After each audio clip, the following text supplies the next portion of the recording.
Okay, hello everybody. This is Lama Caroline. I'm here in Ganchen here in Malaga, Spain. Yeah.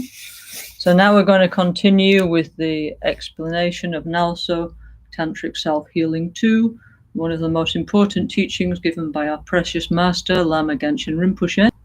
However, tonight, actually today is Lama Tsongkhapa Day, it's called the 25th day of the 10th Tibetan month. So actually it's our Gelugpa, let's say, not Christmas Day, but Gelugpa Lama Tsongkhapa Day, our Festival of Lights, So this evening, we're going to do something a little bit different, which anyway is inside the self-healing, because self-healing anyway is to help us to realize the Ganden Mahamudra, amongst other things. So we're going to look a little bit at Lama Tsongkhapa Day, who is Lama Tsongkhapa, and this kind of thing, okay? Okay, so first we're going to do some prayers, okay? And anyway, every year, Lama Genshin Rinpoche, he used to make like a big commemoration in honor of Lama Tsongkhapa, okay? We'll talk about that in a minute, okay? Okay, so let's just do some prayers. So we're going to do very short NgalSo preliminary prayers, and then we're going to do Gandan Lagyema. Maybe you have the sadhana at home. We'll do that together, okay? Then we'll start to talk, okay? Namo Guru Bhye, Namo Buddhaya, Namo Dhammaya, Namo Sanghaya, Namo Guru Bhye, Namo Buddhaya, Namo Dhammaya, Namo Sanghaya, Namo Guru Bhye, Namo Buddhaya, Namo Dhammaya, Namo Sanghaya, Namo Triratnaya. Locho Zampo Pelgyuta Shipa, Tu Chentem Petrileya Noda, Pegedro Lozam Pezepachen, Palden La Mehesha Blaso Wade, Oma Guru Vajradhara, Sumahati Muni, Shahasane Kama, Uttavadanye, Sri Bhadra Vasamanya, Sawasidi Humo Maguru Vajradhara, Sumahati Muni, Shahasane Kama, Uttavadanye, Sri Bhadra Vasamanya, Sawasidi Humo Maguru Vajradhara, Suhumahati Muni, Shahasane Kama, Uttavadanye, Sri Bhadra Vasamanya, Sawasidi Hum.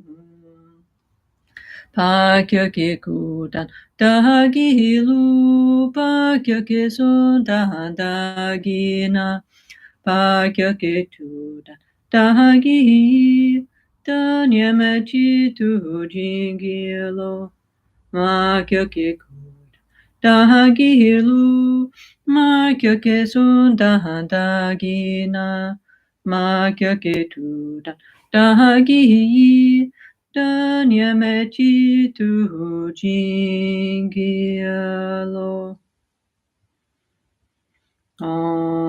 Muni Muni Mahamuni Shakya Muni Soha. Muni Muni Mahamuni Shakya Muni Soha. Muni Muni Mahamuni Shakya Muni Soha. Okay, hi everybody. Good evening. Happy Lama Tsongkhapa Day. So tonight what we're going to do is we're going to do Ganda Legema, the 100 deities Guru Yoga of Lama Tsongkhapa. Okay, and request Lama Tsongkhapa blessing and say the Migsema 9-line and 5-line version, yeah? And then actually what I'm going to do tonight is explain a little bit about Lama Tsongkhapa, who is Lama Tsongkhapa, and why our Guru Lama Gangchen Rinpoche always made a big celebration of lights and many, many offerings on this day, on the 25th day of the 10th month of the Tibetan calendar, which is like our December, yeah? It's our festival of lights. You see lots of lights here, yeah? Okay. So anyway, so we're going to do like that, okay? Okay. Gandala ge gungi tukane rakasho sahapundri chuzize chuki gyalpo kunkien lo sandra sedan che pahane di shesusu dunki nanka sentri pendeten jetsun la mahagye pezun kachen Dalo de persona shinchotu tempe ge chihikel ga shususo shelje kunkun jawe lodrotu kelsana wehekyengule shusum drape pelgi la mezepaku tonto drape dondon la chase yion chuyon naso mepoda Drishin du puhuna se dricha so no shanyi tro chutri gyatso di so na shi chuhokye la chupabu ganshi to me du ne sapayi luna iki sorry but luna iki mi ge chikida Kepa dompa sungi mituncho Nine gepa hadra poso sosha Nime dude mountain droblasa Chuke pampe heldel jodo yunje Gompo kyuki la chense pala Dacha sampahata pe yirano Jesu lama dampa kenanki Chuku kala hakien se chuzintri Jita sempe duje Zimala savge chuki hichapa abduso Namda used Yine shepa yizun juku lahachanu minyaya Tamel nano zukurapani Site badu minu tempa shudagi jine sapagewadi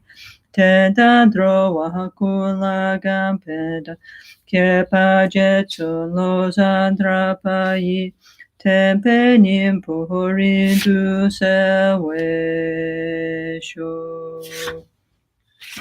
Mi me sewe de chen chen rezi Three me kempe wampo jampelia Dupu malu jomse samweda Ganchen gepe suge sonkapa Losandrape Shabla sowade. Okay, English translation. Hundreds of deities of the joyful land. From the heart of the protector of the hundreds of deities of the joyful land to the peak of a cloud which is like a cluster of fresh white curd. All-knowing Losang Dragpa, king of the Dharma, please come to this place together with your two principal disciples. In the space before me on a lion throne, lotus and moon, the venerable gurus smile with delight. Supreme field of merit for my mind of faith, please remain for 100 eons to spread the teaching. Your mind of wisdom realizes the full extent of objects of knowledge. Your eloquent speech is the ear ornament of the fortunate. Your beautiful bodies are ablaze with the glory of renown. I prostrate to you, whom to see, to hear, and to remember is so meaningful. pleasing water offerings, various flowers, sweet-smelling incense, light, scented water, and so forth. A vast cloud of offerings, both set out and imagined, I offer to you, O supreme field of merit. Whatever non-virtues of body, speech, and mind I have accumulated since time without beginning, especially transgression of my 3 vows, with great remorse I confess each one from the depths of my heart. In this degenerate age you strove for much learning and accomplishment. Abandoning the 8 worldly concerns, you made your leisure and endowment meaningful. Protector from the very depths of my heart, I rejoice in the great wave of your deeds. From the billowing clouds of wisdom and compassion, in the space of your enlightened minds, O venerable and holy gurus, please send down a rain of vast and profound Dharma, appropriate to the disciples of this world. May your Vajra body, created from the pure, clear light, free of the rising and setting of cyclic existence, be visible to the ordinary viewer only in its unsubtle physical form. Stay without changing, without waning, until samsara ends. Through the virtues I have accumulated here, may the teaching and all living beings receive every benefit, and especially may the essence of the teachings of Lama Tsongkhapa shine forever. Okay, then the 5-line mixema. Mihigme sewe te chen rizi 3 me kiempe Wampo jampeliam dupu malu jose samweda ganchen gepe sugyen Tsongkhapa lozan drape shabla sowade. You are Avalokiteshvara, great treasury of unimaginable compassion. You are Manjusri, master of flawless wisdom. You are Vajrapani, lord of the secrets and destroyer of the horde of Maras without exception. O Lama Tsongkhapa Lobsang Dragpa, crown jewel of the sages of the land of the snows. Logsam Dragpa, I make request at your lotus feet.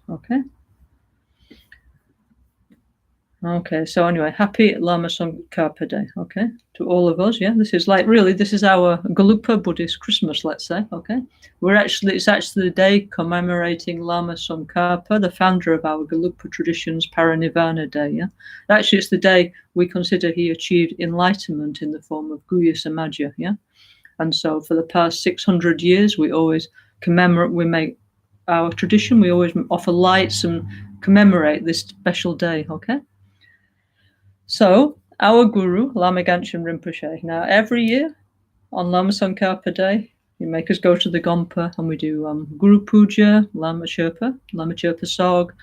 We do many Migsemas, this prayer, Migme Sewe, and the Gandala Gema. And also Rinpoche La always put many light offerings, I've told this story before, but many times Rinpoche used to fill up huge sheets with these little tea lights, here's some in here, but in these glass things, So the tradition is to offer as many lights as possible. It's kind of like our Diwali, our Christmas, So we need to offer a lot of lights. Rinpoche always used to put tons of lights everywhere, Anyway, so here we are today like this, because actually these things, like these Christmas lights and things like this, we can use them for offerings, and accumulate merit with them, so we can burn away our ignorance, our delusions by offering Christmas lights. Why not? Very nice. So anyway, just in case any of you don't know, which is possible, today I'd like to share with you a little bit about who is Lama Tsongkhapa and his history, because our NgalSo Tantric Self-Healing 2 teaching of Lama Tsongkhapa, in the beginning, Rinpoche says, I'm sharing with all my friends and disciples the secret nectar of the Ganden Mahamudra lineage. So Ganden Mahamudra is the Mahamudra teaching of Ganden. Ganden means the Gelugpa tradition from Lama Tsongkhapa. Above my head is a tanka, an image of Lama Tsongkhapa. So I thought today I'd explain a little bit about that, since it's his special day. So here, here's a set of tankers. Okay, 15 tankers actually. Rinpoche gave me these many years ago. Yeah, and these are the tankers of the 50. It's called the 15 tankers of the life story of Lama Tsongkhapa. Yeah. Now, as you can see, we're not at very technological streaming here. Yeah. Okay, this is the ancient version. If you would like to look at these in detail, yeah. If you go on, I think if you go on Sem Rinpoche website, you can download these images on high quality. Yeah. So then when I'm talking about the life story of Lama Tsongkhapa, you can follow the story if you like, okay? I mean, these ones are actually, there's many different versions. These are ones from Tibet. There's many different paintings, yeah? So this paintings of what's called the Namtha, the liberation biography of Lama Tsongkhapa, the founder of our Gelugpa tradition, yeah? So every single time that we did puja or practice together with our Ganchen Rinpoche, at the end, we always do Mihik me se we te chen chen rezi dri me kempe wan po jampe ya du pu malu jom se samweda gan chen gepe su ge song kap Wosandrape Chabla Soad. So our Ganchen Rinpoche teaches like this, yeah? So it means this is important to receive Lama Tsongkhapa blessings. Also know who he is, no? Because maybe some of you don't know, yeah? So therefore, today I'm going to refer to the Namtha, the liberation biography of Lama Tsongkhapa, of which there's various ones, actually, of course, in Tibetan, there's lots of them, yeah. But actually, in the English language, now there's two very good ones, so I don't know if you're interested, but there's one book called The Life and Teachings of Tsongkhapa, which was edited by Robert Thurman from Wisdom Publications. That one's nice. And also, there's one new one, incredible one. Let me just get it up here. Let me just close this 1 second. There's one called 1 second. There's one by translated by Tubten Jimpa. Yeah, very excellent, brilliant Tibetan Geshe is excellent translator in English. Yeah, okay. So he's made a super translation of the Namtha of Lama Tsongkhapa. If I'd had it here, 1 second, let me just find it. And let me go, 1 second. Got so many things open on my computer. Oh, here it is. Oh, hang on 1 second.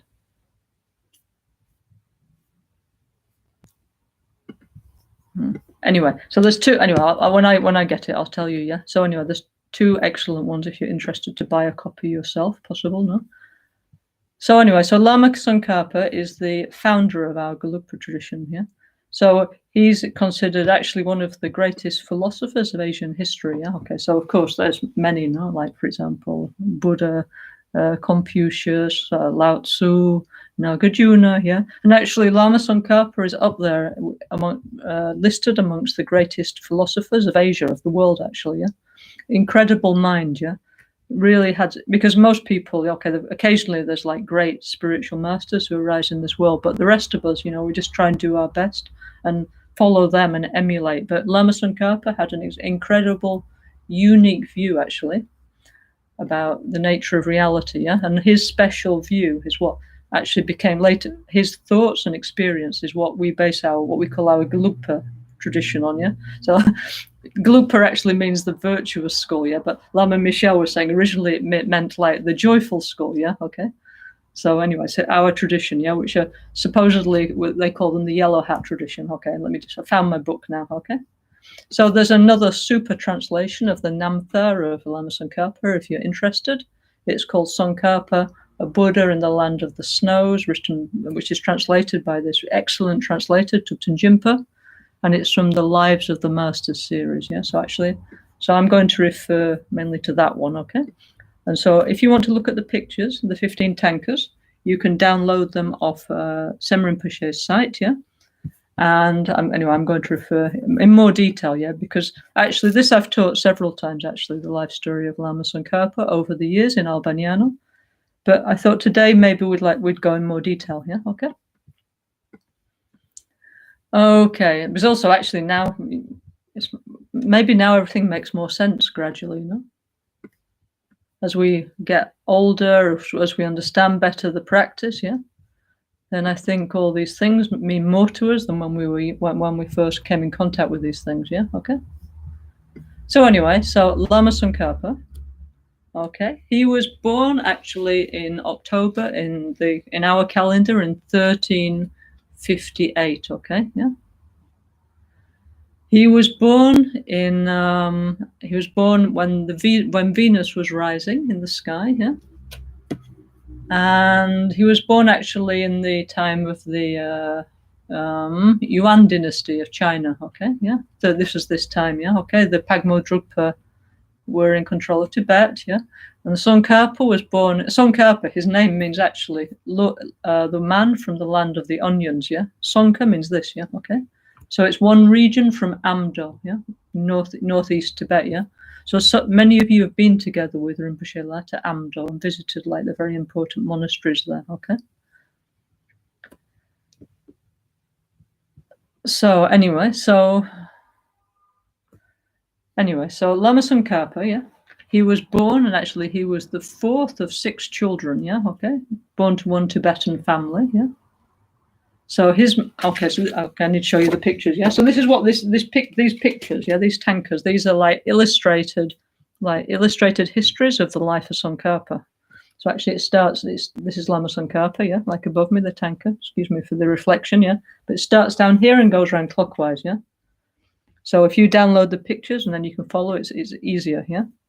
So anyway, so Lama Tsongkhapa, he was born the 4th son of one family. His mother was a very, very devout Buddhist, yeah, okay? And she was very much connected with the practice of Chenrezig and a very kind person, yeah, okay? And when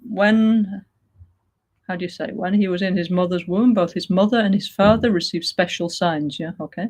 Like dreams that their child was not an ordinary child, yeah. So obviously at the moment this is like super interesting for all of us, yeah, okay, for obvious reasons, yeah, okay, which I thought I'd go into with more detail, yeah, okay. So before Tsongkhapa was born, his father had a dream. He dreamt a monk wearing robes made of covered in flowers had come from Mutai Shan, the 5-peak mountains of Manjusri, yeah. And he said he wanted to come and stay in his puja room, yeah. So in Tibetan houses, it's kind of like a duplex. There's a down floor and an up floor. And generally the puja room is on the house temple is on the 2nd floor. So the monk said, please, I'd like to come and move into your puja room, yeah. And also he had one book, yeah, wrapped up in the Tibetan pecha cover. Then he disappeared into the puja room, yeah. And so Lama Tsongkhapa's father, every day he was reciting the Manjusri Nama Sangita, chanting the names of Manjusri. So Mutai Shan is the holy place of Buddha Manjusri. Actually, we've been there with Rinpoche, yeah? So beautiful place, so special, yeah? And so anyway, so the father thought, oh, must be Buddha Manjusri coming to bless our house, no? Okay, so the father dreamed like this, yeah? Then a few months later, Lama Tsongkhapa's mother, she dreamt of a procession of many people covered, like we did many times with Rinpoche, like, with the umbrellas and the victory banners and trumpets and everything, like we did many, many times with Rinpoche. So she dreamt there was one procession like this of monks and lamas with victory banners and auspicious umbrella coming to her house. And they said, we're awaiting the arrival of Buddha Chenrezig, the Buddha of compassion, yeah? And then a beautiful golden Buddha statue descended from the sky together with holy beings, yeah? And it dissolved into her body, yeah? Okay? Yeah, and then the Dakas, Dakinis, and holy beings were making many offerings, yeah? Okay? Okay, so first the father dreamt that actually Manjusri was coming to the house, yeah? Then the mother dreamt that Chenrezig was coming to the house, okay? And so then after this little son was born, when Venus was rising, and immediately the son had been born, yeah, the 4th son, yeah. One local lama called Churje Dharma Lord Dundra Brinchen, actually from Sakya Monastery. Yeah, he sorry, not from Sakya Monastery. Churje Dundra Brinchen. He sent many gifts to the house. Yeah.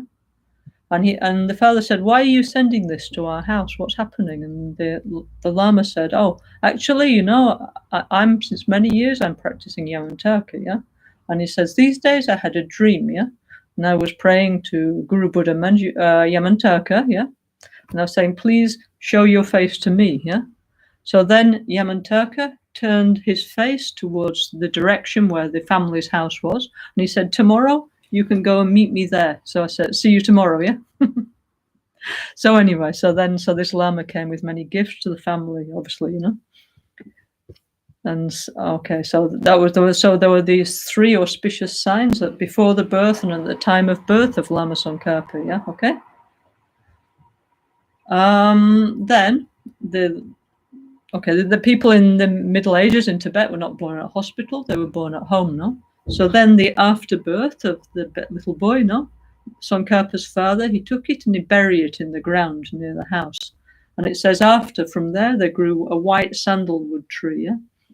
And it's said that this tree, yeah, on the leaves appeared like Tibetan letters, yeah, and Buddha images, yeah. So you might think this is like a fairy story or something like this, but actually, yeah, it's true, yeah. And the Christian missionaries who went to Tibet, yeah, in the late 17th and 18th century, they went to this place and they wanted to see if this was true or not. So they went and looked and they examined this tree, yeah. And actually, it was true that these leaves really do have like mantras on them and images of Buddha, yeah. So where this tree was built one incredibly important Buddhist monastery called Kumbum, which means 100,000 images, because many Buddha images are appearing on the leaves of the tree where Lama Tsongkhapa's afterbirth was buried. Yeah, okay. Also, Lama Gangchen has been many times to the Kumbum monastery. Yeah. Yeah, Rinpoche has a very strong connection with all these monasteries, all these places that I'm going to talk about in the life story of Lama Tsongkhapa.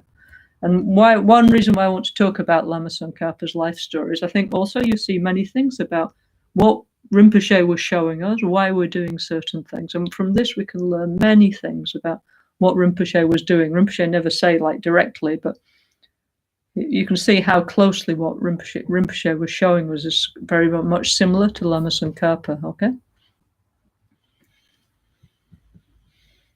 Okay, so anyway, the family have another son, yeah, actually they had 6 children in all, yeah. So that now they have child number 5. So of course, for the first 2 years, yeah, little needs to grow up, no? Okay, little boy, no? But anyway, the Lama, Churje Dundra Brinchen, would used to come and visit the family and have tea and say hello to the family, yeah?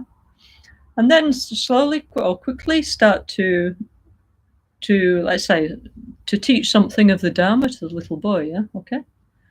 So already by the age of 3, the little boy, Tsongkhapa, had learned to recite the mantras of Manjusri and Saraswati.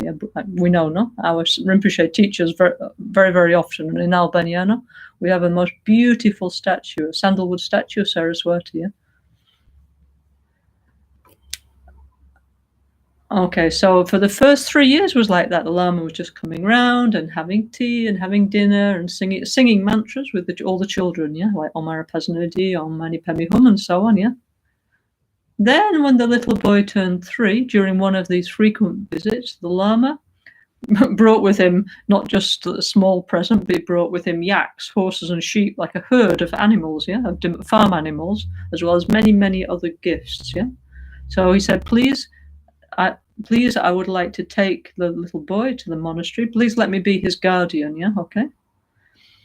So anyway, so the family agree, okay. Yeah, was not their only son. Also in the Tibetan tradition, this was a kind of normal in the Tibetan society. Like in Europe in the Middle Ages, usually 1 or 2 sons would enter a monastery, yeah. So anyway, so the family agree. Also, remember they had these special signs of Manjusri and Chenrezig coming to visit them, yeah, okay. So soon after that, yeah, the the fourth Karmapa, Karmapa Rolpe Doji, very famous, yeah. He was passing through Amdo on the way back from China, yeah, okay? Because he'd been visiting the imperial court of the Chinese emperor Temur, who was actually a Mongolian king, no? Okay. So anyway, so on the way back, His Holiness the Karmapa was in the local region, so they took the little boy to visit him, yeah? So the Karmapa gave the little boy, Tsongkhapa, the Upasika, the lay Buddhist precepts with the cutting of the hair and so on. So he gave him his first spiritual name, which was Kunga Ningpo, yeah, okay? And he said, in the future, this little boy should go to central Tibet, to Usang, that means the Lhasa region, yeah? And he'll be of great benefit to the Buddha Dharma in a way that's comparable to the Buddha Shakyamuni himself. And actually, that's one of the titles of Lama Tsongkhapa, yeah? The second Buddha, okay? You might hear that often. They say Lama Tsongkhapa, the second Buddha. And actually, that was actually, title was actually given by His Holiness the fourth Karmapa, yeah? Okay? Okay, so then, so when he was 3, the Lama, the Chögye, had asked to become the spiritual guardian of the little boy. But when he was 6, actually, he moved from the family house, yeah? Too small is not possible, no? And also need to stay with the family, no? At the age of 6, he moved into the Lama's residence and began to learn to read and to write and to memorize the Dharma text, yeah? Okay? Okay, so this Lama, the Chögye, he actually had many different mystical Dharma experiences and meditation, yeah, okay? And so for the next 10 years, Lama Tsongkhapa, actually at that time it was called Kunga Ningpo, he studied and received various initiations from his guru, the Chögye Lama, yeah? And, then the Lama started to initiate the young boy, Kunga Ningpo, into the Tantra practice, the Vajrayana practice. In our Vajrayana practice, we do Sutra, which is Theravada practice, and Mahayana practice, together with Vajrayana, the Tantric practice. So even as a child, he was initiated into the various Vajrayana systems. Yeah, I was lucky, very fortunate, no? Yeah. And then he received the secret tantric name of Doyun Doji, which means what? Amoga Siddhi, like one of our 5 supreme healers. So Lama Tsongkhapa's secret tantric name and Buddha family was Amoga Siddhi, and he was a member of the Karma Buddha family. So Karma Buddha family means what? We know, no? Because we follow Lama Ganchen, self-healing. Karma Buddha family means can do many things at the same time, yeah? All accomplishing wisdom, yeah? In fact, that's what he showed, incredible capacity in many directions, yeah? Anyway, so then Lama Tsongkhapa, while he was a young child and then a teenager, he received the initiations of Vajrabharava, Yamataka, Chakrasamvara, Hevadra, and Vajrapani, yeah? And already as a child, he started to have many dreams about Guru Buddha Vajrapani. And one monk who kept on appearing to him and saying, I'm a teacher, and kept on talking to him, yeah? Anyway, so then, a little bit later on, when he was still a child, he took what's called the novice, the Getsul vows, the monastic vows from his teacher, Chögye Lama, yeah, in what's called the Jakyung monastery, yeah. I think it means Rainbow Garuda monastery, yeah, okay. And then the guru gave him the name Lobsang Dragpa, yeah, okay, which is the name that he was known by for the rest of his life, yeah, okay. So anyway, so normally in the Tibetan system, you have the name of your teacher here, for example, yeah? Okay, so normally he would have had the first name of his guru and then something else, yeah, to distinguish who he was. But actually, in Tsongkhapa's case, yeah, his guru had been at Natang, very important place, yeah? And he met with a great scholar from Natang Monastery called Chim Lobsang Dragpa, and he said, in the future, you will meet one excellent scholar, yeah, will come to you, and you should give him my name, he said, yeah, okay. So he said, okay. So he said, so for that reason, the little boy became known as Lobsang Dragpa, which means excellent intellect and fame, yeah, okay. Dragpa means fame, yeah. And Lobsang means, which is our most common Gelugpa name, no, because it's Lama Tsongkhapa's name. So almost everybody is Lobsang, like, for example, Rinpoche Lama Ganchen was Lobsang, Tupten, Trinliapo, yeah. Lama Michel is also Lobsang, yeah. I'm also Lobsang. Almost everybody is Lobsang, yeah, okay, because we're Gelugpas, no. Everybody has, it's one of the most common names, yeah? to link us with Lama Tsongkhapa, yeah.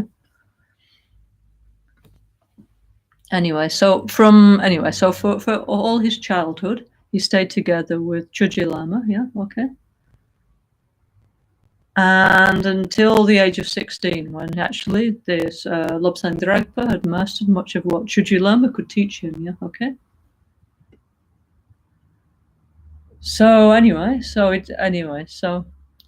And also when he was a teenager, already he already like kind of decided or had some indication that his main, let's say, Yidam practice, his main meditational practice, should be Manjusri Buddha, okay?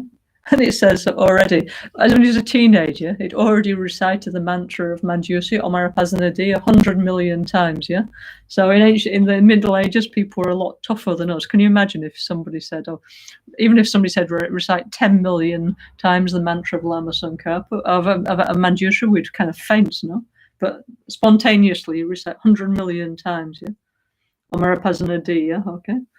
Anyway, as a result, yeah, he developed a very profound connection with Buddha Manjusri, the Buddha of wisdom, yeah, okay, which was to become super important throughout all his life, yeah. In fact, that's why we refer to him as Jamgun, yeah, Jamgun Lama, gentle protector Manjusri, yeah, okay, yeah, Jamgun Lama Tsongkhapa, yeah, yeah. Anyway, so when he was 16, remember the fourth Karmapa said that it would be excellent if he went to central Tibet to study there, and then he would become like a second Buddha, able to benefit many beings through the Dharma. So then it was time for him to go, 16 years old, to increase his knowledge, no?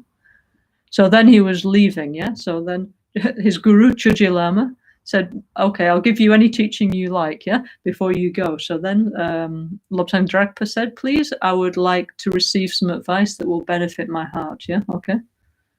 So then Chuji Lama said, oh, young Lobsang Drakpa, you possess the virtuous karma born of your past actions.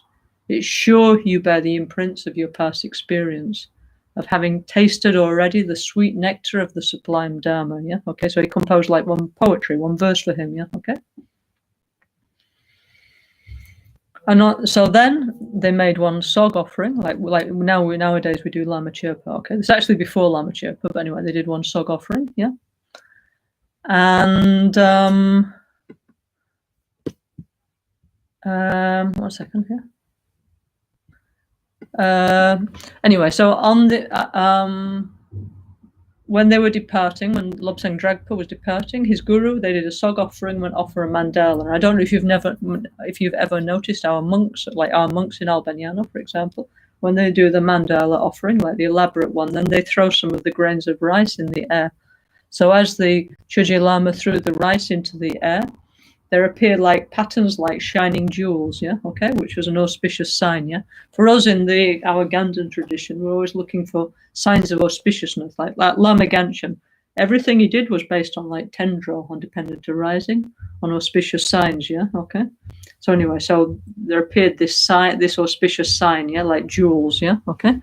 So then Chuji Lama said, this is a sign that Lobsang Drakpa will become a great master of the Dharma, okay. And then they parted, yeah. Chuji Lama stayed at home, in his monastery, and then Lobsang Drakpa went with a caravan of Amdo traders, yeah, one of whom was one of his uncles, yeah.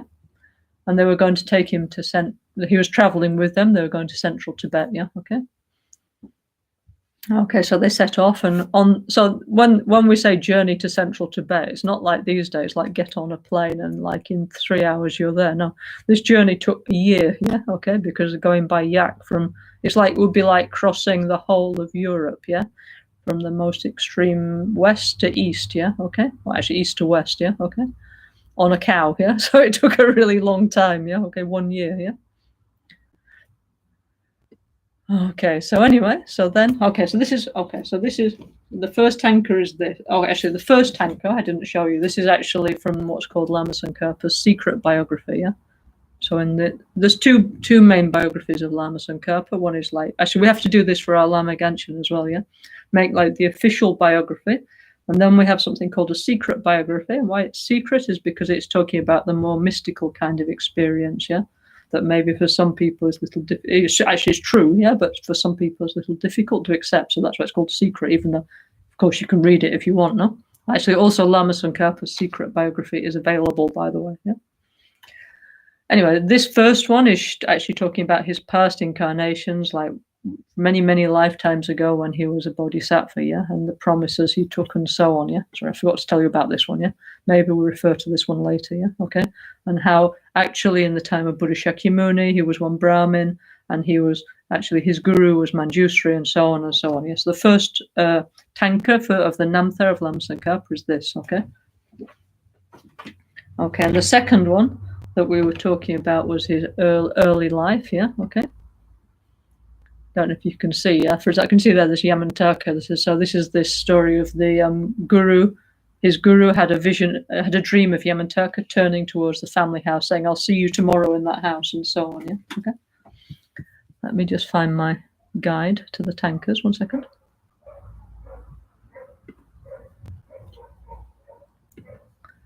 Okay, I think now we're probably on tanka number 3. Let me just check. Okay.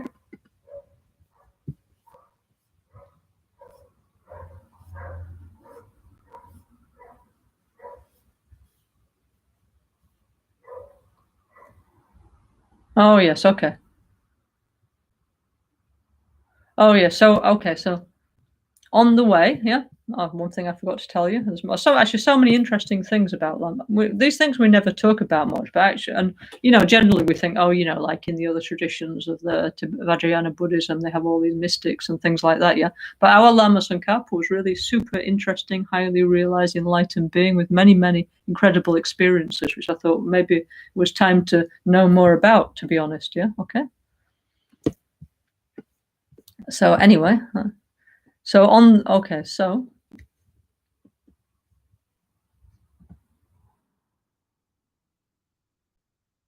anyway, so he's left his guru, yeah, he's going with the traders to central Tibet, yeah, on the yak caravan, yeah, okay.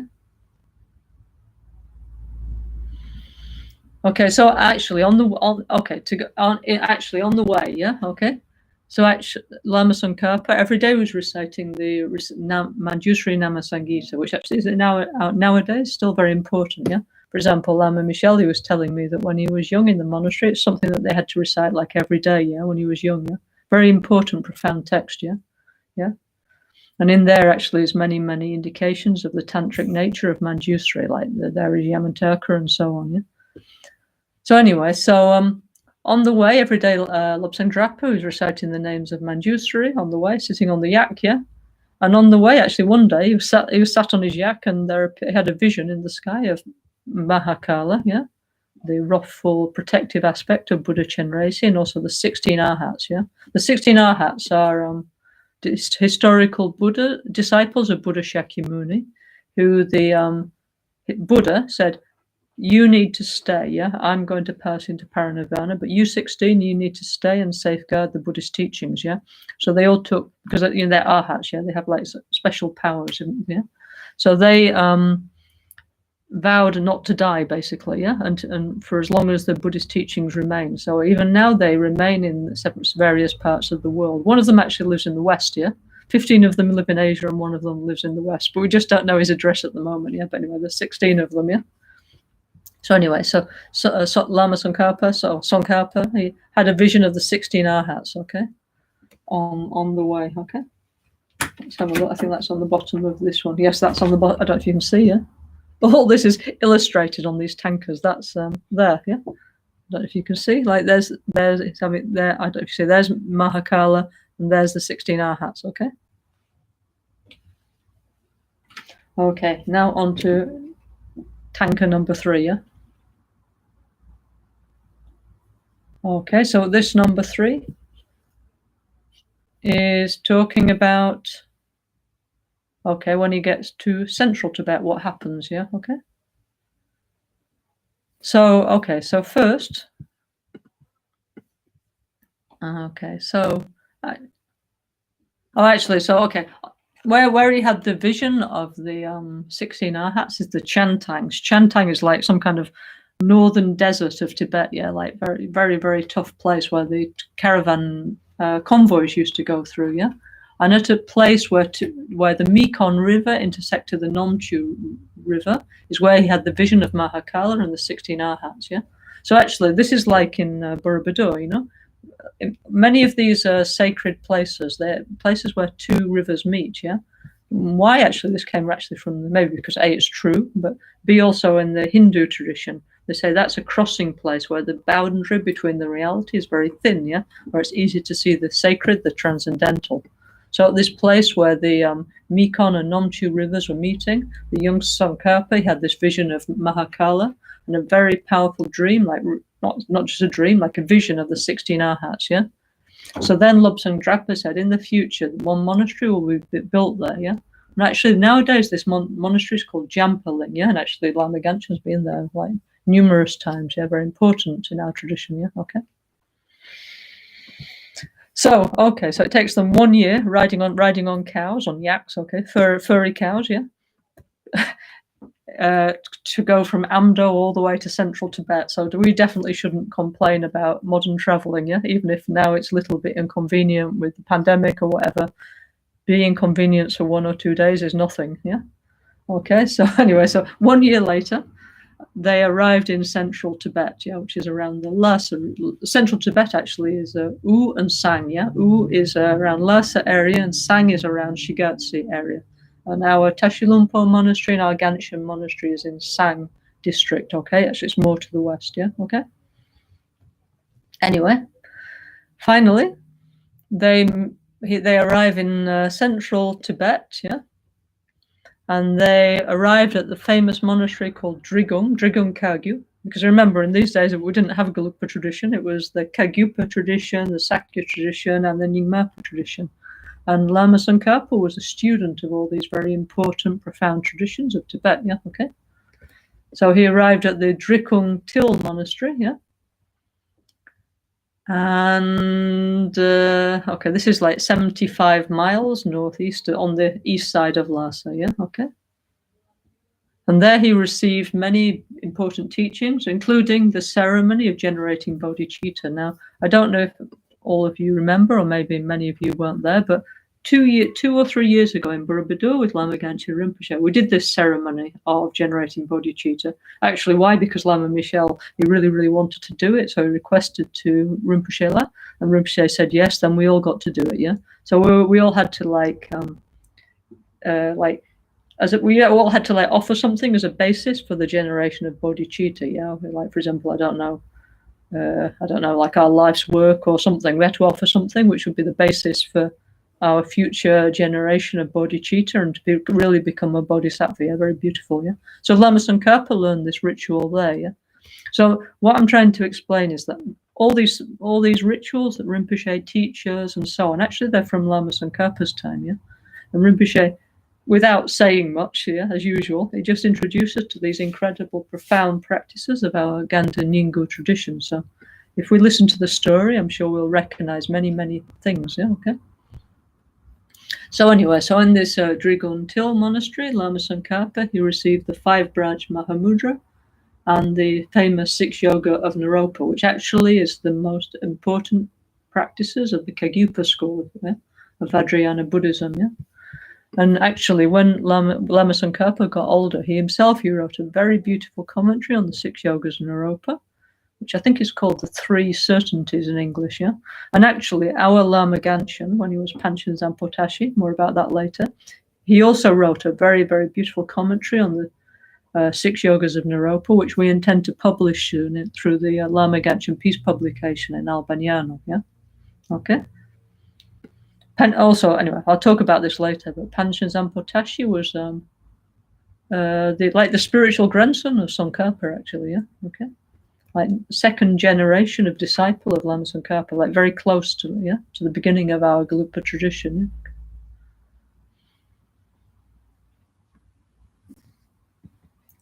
Okay, so anyway, so Lama Tsongkhapa, okay, they arrive in Sang, okay, and he has this vision of Mahakala and the 16 arhats, And then in the Drigon Till monastery, he do the ceremony, the real ceremony to generate bodhicitta, like we did with Lama Ganshan in Borobudur, yeah. Then he actually went with a small group of friends because he wanted to learn Tibetan medicine from one famous doctor called Koncho Kyab, yeah, okay.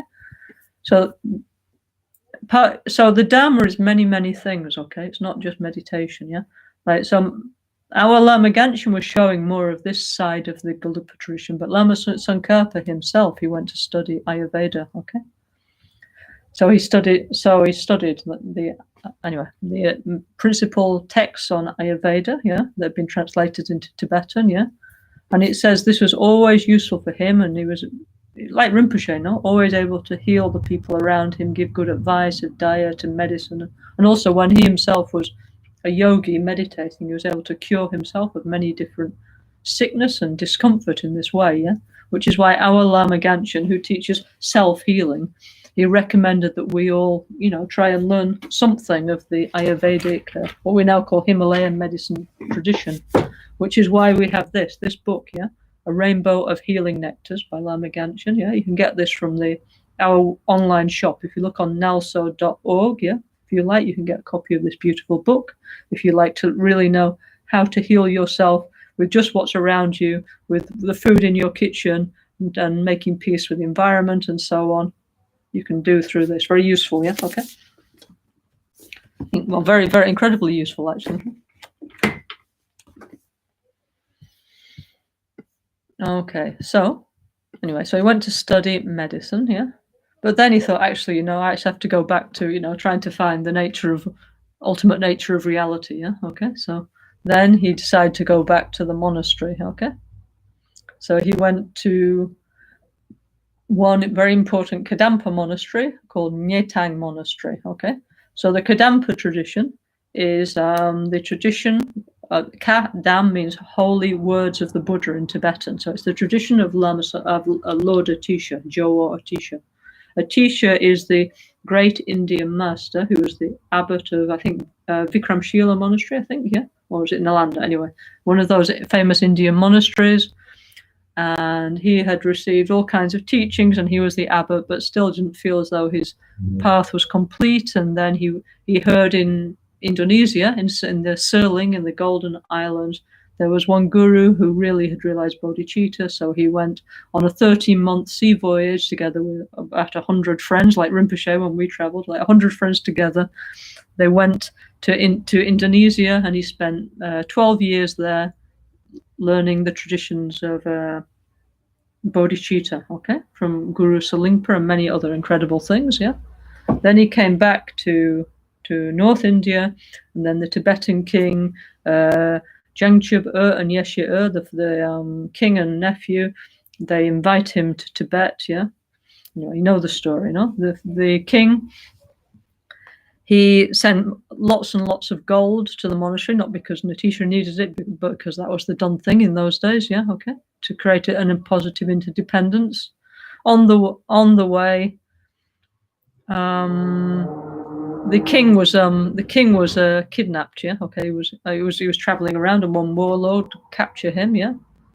So the gold had been sent to India. So then the warlord said, "Bring me back all the gold plus more, enough for the king's head." And the king said, "No, don't send back the gold. Send the gold to India. We need a Tisha. The world needs a Tisha." So in fact, that's what his nephew did. He sent the gold to India, and the warlord killed the king. Yeah, okay, cut off his head. Yeah, but anyway, as a result, many other stories. Atisha came to Tibet. Yeah, and he was the founder of the Kadam tradition. Yeah, which is the Sama, the second wave of Tibetan Buddhism, yeah, of which our Gelugpa school, we have a direct, like, let's say, line from Lord Atisha down to Lama Tsongkhapa and down to our present day, yeah. So for us, Atisha is a big thing, yeah. Of course, also is the previous life of Kyabje Trijang Chokchul Rinpoche, no? Okay, so a very big thing for us, okay.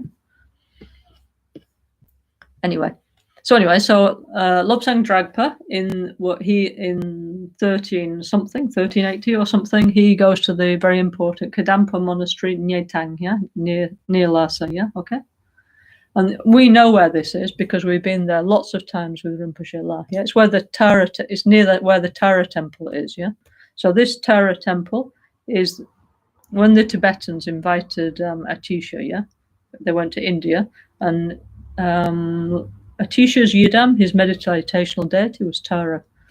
So, so in order to pursue, anyway, there's many stories about this. Like Tara really appeared to Atisha and asked him to go to Tibet. But there's also one story that the Tibetans, they turned the statue around in the Indian monastic hall, no, and faced towards Tibet. Yeah. But anyway, whatever is the story. Anyway, Atisha went with this statue of Tara to Tibet, and the statue's still there. Yeah. And also it talks. Yeah. At least certain people with special karma, they have heard like special advice from this Tara statue, okay? And we've been there many, many times with Lama Gangchen, yeah, okay? To receive blessings from this statue, okay? Anyway, so he went there, yeah, and there he started to study, you know, the things that nowadays that our Gelugpa monks and nuns study, yeah?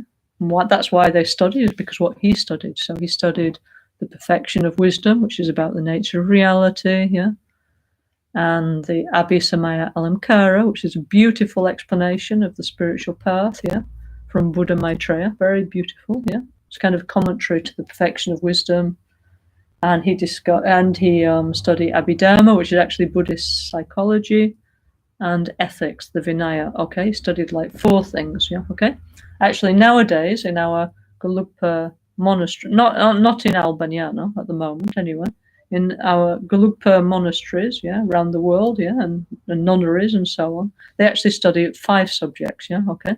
But in Lama Tsongkhapa, the 5th one is the Madhyamika, yeah, the study of the middle way view of reality, yeah.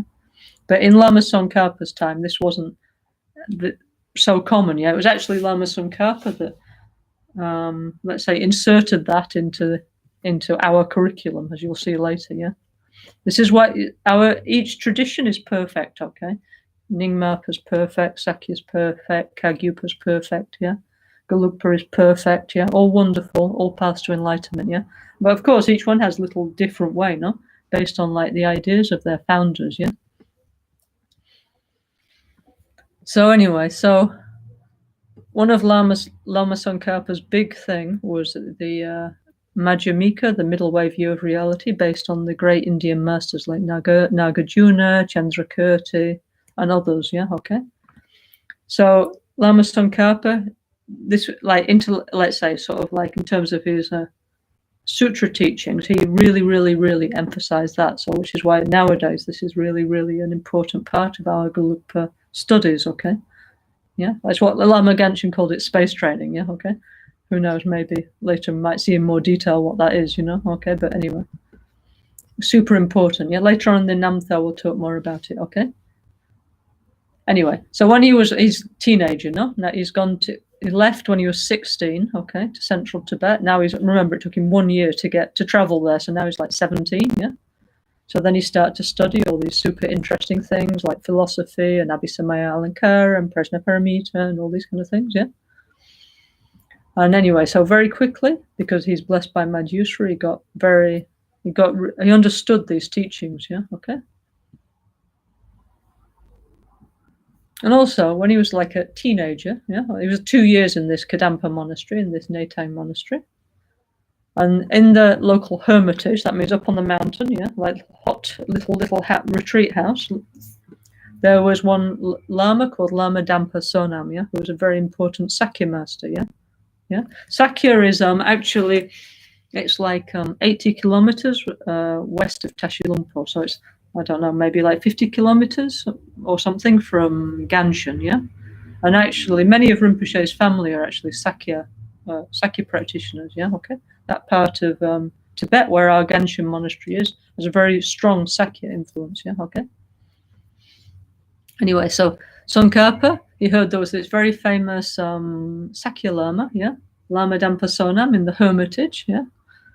So then literally climbed up the mountain to the hermitage, yeah. And from there he received many different empowerments, like of Chakrasamvara, Gantapa tradition. That's exactly what Lama Gangchen gave to us so many times. Yeah, okay. And also different forms of Mahakala practice. And Lama Dampa, he gave him his hat and he said, "You will become the guardian of the lineage of Bhutan." Okay, Bhutan Rinchen Drup, so important, yeah? Very famous master from Shalu Monastery, okay? So in our Tibetan tradition, our Vajrayana tradition, or modern Gelugpa tradition, whatever you want to call it, yeah? They say, if you want to know everything, look in the works of Bhutan Rinchen Drup. And if you want to get to the point, look in the works of Lama Tsongkhapa. They have one expression like this, yeah? So Bhutan Rinchen Drup was a polymath, a kind of Tibetan Leonardo da Vinci. He wrote many, many, many incredible books, yeah? And our Lama Gangchen, it was always very proud to say, which is true, that actually many of the things that the Bhutan Rinchen Drup knew, his lineage in the Shalu Monastery, many of us have been to Shalu Monastery with Rinpoche, such a beautiful place, no? So Rinpoche said actually most of the teachings of Shalu actually came from Trupul Lotsawa, yeah, okay? Yeah, which is actually Lama Gangchen's past life. About a month or two ago, I was speaking about Rinpoche's past lives, no? And he was Trupul Lotsawa, the great translator from Sanskrit to Tibetan of the true Kagyu tradition, yeah? So anyway, so he had many incredible teachings, yeah? And most of these teachings actually were integrated into the lineage of Bhutan Rinchen Drup, and then actually from Bhutan Rinchen Drup, yeah? And that they finally go to Lama Tsongkhapa and they enter our Gelugpa tradition, yeah? So you can, I don't know, if you start to listen to all these stories, you can see how incredibly connected our Lama Gangchen was or is with our Ganda Nyingu tradition throughout many, many centuries. Really, really fascinating, or for those of you who like this kind of thing, obviously, yeah? Okay, so then, after 2 years in that monastery, and after meeting this great famous Sakya Lama, then Tsongkhapa, he started to go around the different monasteries debating, yeah? So I think nowadays a little different, yeah? But though in the Middle Ages, they had this thing where the monks would go from one monastery to another and kind of like, actually this comes from the Indian tradition, yeah? Where panditas, they would challenge each other, yeah? Actually in the Indian system, yeah? If you lost the debate, you had to convert to your opponent's school of thought, yeah? In the Tibetan system, it wasn't like this, but you know, why they debate is to try and understand the nature of reality, okay? It's not like one game or anything like this, yeah? So it actually has a very important spiritual function, yeah? So anyway, so then Lobsang Dragpa, from the age of 19 to 21, he started doing the rounds of the debating courtyards of the various monasteries around, which is many, actually, of central Tibet around Lhasa, yeah? Okay? Yeah. So anyways, for 2 years he was doing this and perfecting his skills. And the debate is to help us to understand the nature of reality, okay? And then when it's clear what is the nature of reality, we have to sit down and meditate on it. That's the whole point of all this, okay? And this is really like important in the monastic branch of our Gelugpa tradition. Yeah? Okay, so anyway, so having for a couple of years gone around the different monasteries, debating and winning in the different monasteries, his next plan was to go to Sakya Monastery. Yeah, actually, Sakya Monastery is where Jamyangla, yeah, Rinpoche's nephew, and also Tunla, they were both like young monks there in Sakya. Yeah, obviously, Tunla now is layperson, our dear friend, no, in Milano. Yeah, and Jamyangla is the Chamzola, you know, the manager of the Gangchen Drupkang, yeah, okay, in Nepal, yeah. So anyway, so Lobsang Drakpa's next plan was to go to receive wisdom and wisdom teachings in Sakya Monastery, yeah. But actually, on the way, like an interdependent origination, he met some monks and went with them, and they arrived at Shalu Monastery, yeah. Yeah, and Shalu is such a beautiful place, yeah. I've talked about this place before because we went many times with Rinpoche, and it was actually a great, apart from being the place of Bhutan Rinchen Drup, it was a place of yogis, yeah. And this place, I must admit, was one of the places in Tibet that made more impression on me because they have like these meditation rooms where they used to do retreat, okay? And the door is not, there's no door, yeah? That what there is like a hole in the roof, like a kind of like trap door, yeah? And you used to have to be lowered down into there, yeah? And that was it, yeah? And they used to say that the only way out is if you could jump, yeah? By, doing this kind of lung meditation, you had to jump out through the hole. I suppose if you totally failed, they'd pull you out through on a rope. But anyway, the tradition of Shalu was you had to stay in retreat until you developed your prana sufficiently to jump up through this hole and get out. Yeah, so that, I must say, never forgot that place. It was really impressionante, as we say in Italia. Yeah. Anyway, so Lama Tsongkhapa, he went there. Okay. And anyway, also very beautiful. It's like we're Chinese Mongolian style. All the other monasteries around there are Tibetan style, yeah. But this one particularly has an extremely beautiful, like Mongolian Chinese look with many green tiles, like Chinese style, yeah. Why? Because the rebuilding was sponsored by the Chinese emperor, yeah. It was actually Temur, a Mongolian emperor, yeah. Okay. And in the 14th century, Bhutan Rinpoche. There was a huge earthquake, yeah, and the monastery collapsed. So then the Chinese emperor, the Mongolian Temur, he paid for the reconstruction of the monasteries, why it looks like that, so beautiful. Okay.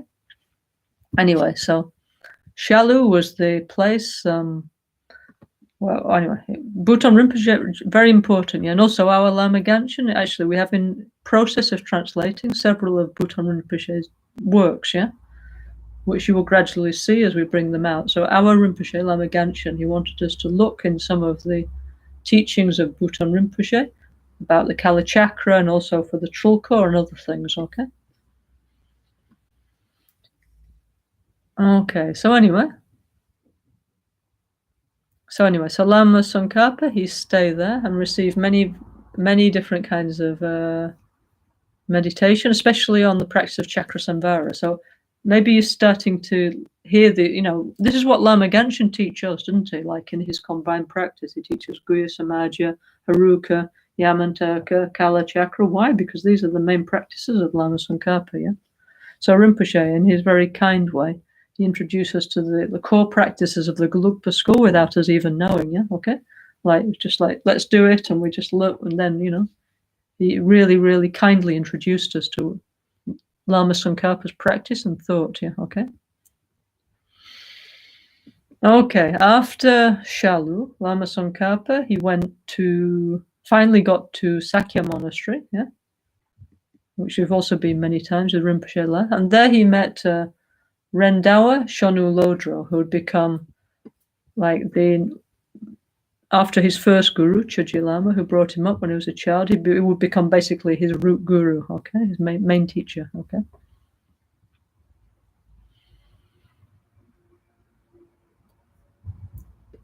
Okay, and anyway, so Rendawa, yes, he's the one actually, we do me.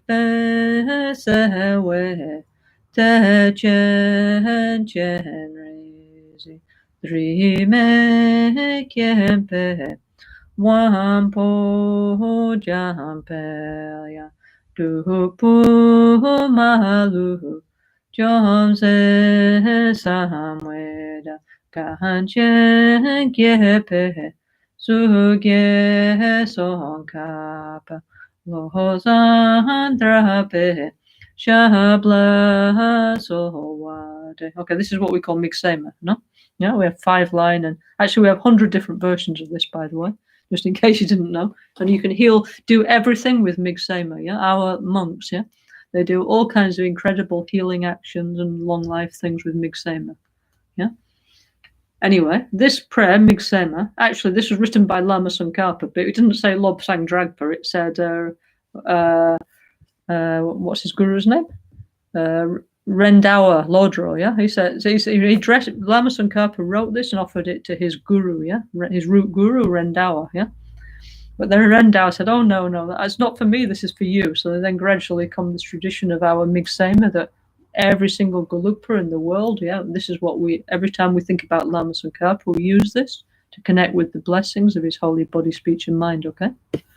So anyway, so Rendawa, very important, yeah. Okay. Anyway, so you meet there, Rendawa, yeah, Guru Rendawa, yeah. And also at that time he went to the Jonang monastery, yeah. Now, this is near Sakya, yeah. Actually, this place I've never been with Rinpoche, but I think maybe some of our friends have been there with him. It actually looks like Borobudur, this place, yeah. In Tibet, there's two places that look like Borobudur. One is the Gyaltsen Kumbum, yeah, which many of us have been to, so beautiful. And the other one is the Jonangpa temple, yeah. So like Borobudur has 5 levels, and then it has like this like round. Third place is the one built by Rinpoche when he was Trupu Lotsawa, yeah. The Trupu Kumbum, yeah. There's 3 places in Tibet that look like this, yeah. Okay.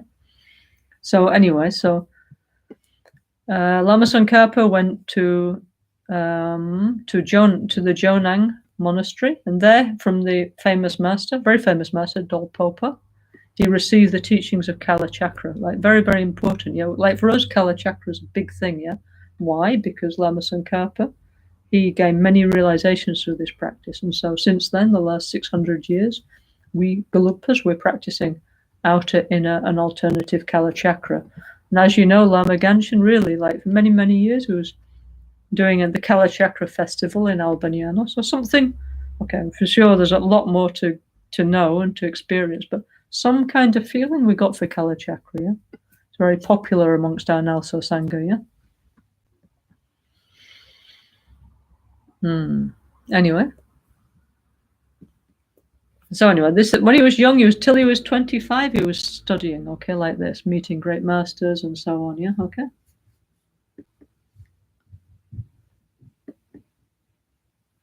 Okay. I mean, all the details I'm not going. If you want, you can buy the book. No, I'm just trying to explain to you, like, why you see these tankers. There's a lot of details because all kinds of very interesting things about Lama Tsongkhapa. Yeah. Okay. Anyway, so have a look. Yeah. So anyway, so Rendawa became Tsongkhapa's root guru. Yeah. And for the whole life, they were, even though they're not always in the same place, they were always in contact. And actually, Rendawa was only like 8 years older than Tsongkhapa, yeah? They were more or less like the same age, yeah? And so, like, they became also not only like guru and disciple, but also kind of like colleagues. And sometimes Tsongkhapa would give teachings to Guru Rendawa and vice versa, yeah? Okay, it wasn't just like that, no? Okay. Okay, then when Lama Tsongkhapa was 25, he was in one monastery called Kormalu. He was traveling many different monasteries. Okay, why? Because he wanted to know everything. He wanted to receive truly the wisdom tradition of Tibet. So he was visiting all the great, which is also Lama Ganshin showed us like this, didn't he? Yeah. Okay, like he said, we need to respect all gurus. Yeah. Okay. Yeah. You know, and he always teaches like this. And also, he took us to receive initiations from masters of the Sakya tradition, yeah, and from different great masters. Also, his uncle was Nyingmapa, and he gave us some teachings on Cholkor and so on. So Rinpoche was complete open mind, actually, as Lama Tsongkhapa was. Okay. So when Lobsang Drakpo was in Kyormolung Monastery, yeah. So they were doing like the recitation of the Heart Sutra, as nowadays we still do now, yeah.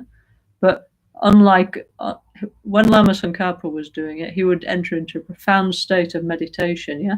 And then all the monks would leave the hall, and he'd still be sat there, yeah, in a very, very profound and deep state of meditation on the nature of reality, yeah. Okay, so anyway, so. Which is why actually our Lama Ganshin, he recommended that we, his followers, we all make more of an effort to practice the Heart Sutra, yeah? I know that Tutlar is doing that, yeah, but more of us, we need to make more of an effort, yeah? Like sometimes Lama Michel's given teachings on the Heart Sutra, of course. Also I have sometimes, yeah? But in our personal practice, yeah? Not just say Tayata on Gati, Paragati, Parasangati, Bodhisattva, but we need to, go through the Heart Sutra, like no eye, no ear, no nose, no tongue, no body, no mind, no form, no sound, no smell, no touch, yeah, no tactile object, no phenomena, and so on. And sit, like Lama Tsongkhapa showed us, and meditate on it, yeah. It's one of the best ways for us to get in touch with reality, okay? Anyway, so Lama Tsongkhapa is about 25, yeah, okay? But then he started to get like pain in his upper back, yeah, and okay, like quite painful actually, yeah. So then actually he had to seek advice from various yogis to help him overcome his back pain. How? By what we call it's called chakra yoga. Okay. Now this teaching we actually had in Kumpen Lama Ganshin, yeah. So I remember in the Middle Ages they didn't have like paracetamol and aspirin and things like that, yeah. So in the Tibetan healing tradition, we have some methods through breathing, through meditation, through visualization, how you can unblock your inner energies and heal the energies of your body and mind. Like actually many, many, many interesting techniques, yeah. So Lama Tsongkhapa, he learned to practice these things, yeah, in order to overcome his back pain, yeah. So you can see that our Lama Genshin's emphasis on healing is not something that Lama Genshin made up or anything like this, yeah. Maybe he was one of the first lamas in the Gelugpa tradition in the West, yeah, to show this kind of path. But Lama Tsongkhapa himself was also doing like that. Yeah?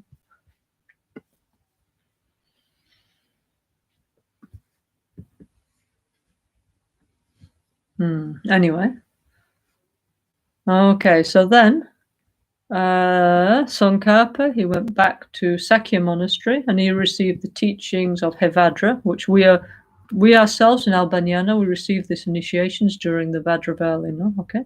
Lama Ganshin, he kindly organized, very kindly, he invited Nitrul Rinpoche, who gave the Vajravali cycle of initiations. We're so lucky, no? Many other important cycles of practices, yeah? So anyway, in Sakya Monastery, Lama Tsongkhapa, he received teaching and initiation of the Hevajra Tantra, which is presently in translation. So we will be doing this practice in Albaniano in the future, as Rinpoche requests us to do, okay?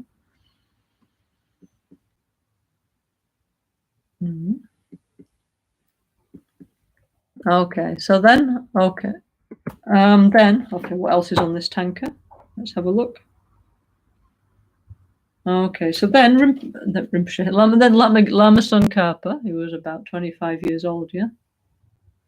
And he received a letter. Okay, a letter, not like an email like nowadays. I mean, the letter had taken 1 year to get there. The caravan traders who crossed the Chantang Plain from central Tibet to Amdo, they'd brought a letter from his family, okay? And his mother wrote him a letter saying, I'm old, yeah? Please return. I want to see you before I die. And she cut some of her hair, which was white, and she put in the letter, yeah? So then Lobsang Drakpa thought, I need to go back to Amdo and see my mom, yeah? And then on the way, he stopped in one place to learn some rituals he could use to help lay people, yeah? Our Lama Tsongkhapa had many of these, no? And in fact, Rinpoche, Lama Ganshin, he wanted to make many, many books on how to make peace with different people in society, like, I don't know, like children, old people, sick people, people in institutions, sports people, politicians. We have a huge list, actually, of all these things that he wanted to do, no? And we will, based on what he left, we'll try and assemble in his collected works all Rinpoche's ideas on the subject, okay? So as soon as we can, bit by bit, yeah? So anyway, Lobsang Drakpa, he learnt many rituals to help lay people in the everyday life, yeah? But while he was learning that, he had a kind of change of heart, because he thought, if I go back to Amdo, I'll never get back to central Tibet, yeah? So he painfully took the decision not to go and visit his mom, yeah, okay? Because he said, if I go back and see my mom, I will not be able to complete my studies and I won't be able to help people as I wish, yeah, okay? But instead what he did is he drew a portrait of himself to send to his mom, yeah? Okay, so what actually, it's not like you went to the carteleria, the graphic shop, and got a pen or something, yeah, in this Middle Ages, no? So what he did is he took soot from the fire, yeah, and he mixed it with, he had a nosebleed, yes, his nose had been bleeding, so he mixed his own blood with this soot from the fire, and with this he drew a picture of himself, yeah, okay? And he rolled it up and sent to his mother, yeah, okay?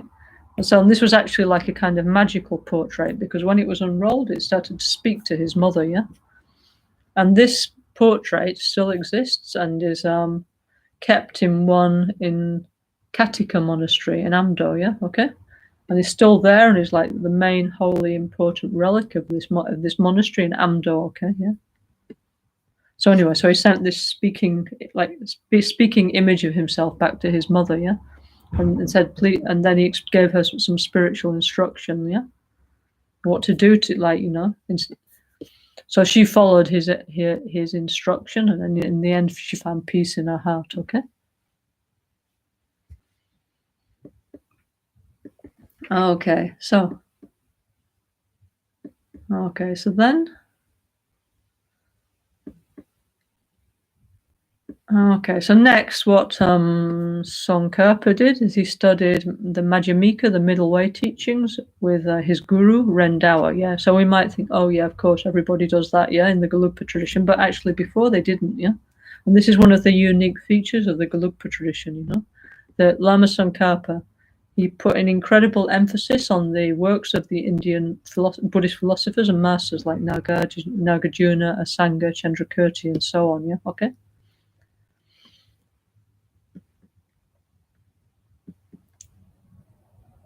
Anyway, so he started with his guru to learn profoundly the works of the Indian masters, which became like very core central teachings of our Gelugpa tradition. Okay, yeah. And at the age of 25, yeah, actually in I'm not sure if it was in Sakya monastery, but anyway, he became what's called Kashipa. These days we call Geshe-la, no, don't we? Like our Geshe Janshub, our Geshe Punsog, yeah. Our spiritual friends, we call them Geshe-la, okay? Geshe means Kalyana Mitra, spiritual friend, and it's like a kind of degree in the Tibetan monastic system. When you've passed exams in the 5 great subjects, which is philosophy, logic, Abhisamaya Alankara, perfection of wisdom, Madhyamika, and ethics, okay? So there's 5 subjects, yeah? When you pass the exam in all these, you become what's called a Geshe-la, yeah? Nowadays, they also have female Geshe-las, actually, in our Gelugpa tradition, yeah? Not just male ones, yeah? But in those days, in Lama Tsongkhapa's days, the title was called Kashipa, which master of the 4 subjects, okay? So he received the Kashipa degree, yeah? And then afterwards, he left the monastery and went into an intensive solitary retreat on Guru Buddha Saraswati, the goddess of wisdom and poetry, yeah, okay? So he recites Saraswati's mantras 50 million times, yeah, okay? So when he was young, he recited Manjushri mantra, Omarapaznadi, 100 million times, and now he's reciting Saraswati mantra 50 million times, okay? Yeah, so that shows maybe we need to put a little more effort. It's true. Lama Ganshan, he always used to like make things fun, didn't he? So because of his amazing charisma, we would stay with him for hours and hours and hours, you know, meditating and practicing. But still, we need to continue. Still, we need to make an effort. We need to like put Rinpoche in our heart and continue to practice. We can't think, oh, now, you know, Rinpoche is in the Paranirvana, in the Dakini land, wherever. And we just sit around watching Netflix. Well, we can, but then we won't grow, no? Yeah? So anyway, so Lama Tsongkhapa, he did the retreat on Saraswati, and actually Saraswati appeared to him directly, yeah? And this is when he composed this beautiful prayer that we know very well in Albaniano, that we used to sing a lot with Rinpoche. Let me see if I can find it. I think I have a copy here. Excuse me. 1 second. Okay. So, I'm going to sing it to you. Okay. Sorry, I'm not a very good singer. Yeah. I don't know why they didn't let me into United Peace Voices. No idea. But anyway, Rinpoche, of the many things that he told me, said, you need to sing, so I will sing it to you. Okay. This is a beautiful poem. It's very, very famous. Homage to Saraswati by Lama Tsongkhapa. Yeah. Okay. Choosing Kapolodrendra. Sorry. Choosing Kapolodrendra. Kaye Saydraye Troma. Draye Jo Na Joge. Ge. Rine soe lamo tso.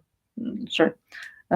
Rine soe lamo ta su jong. I don't know why they didn't let me into United Peace Voices. No idea. But anyway, it says, like a lightning adorned cloud beautifying the sky. Yeah.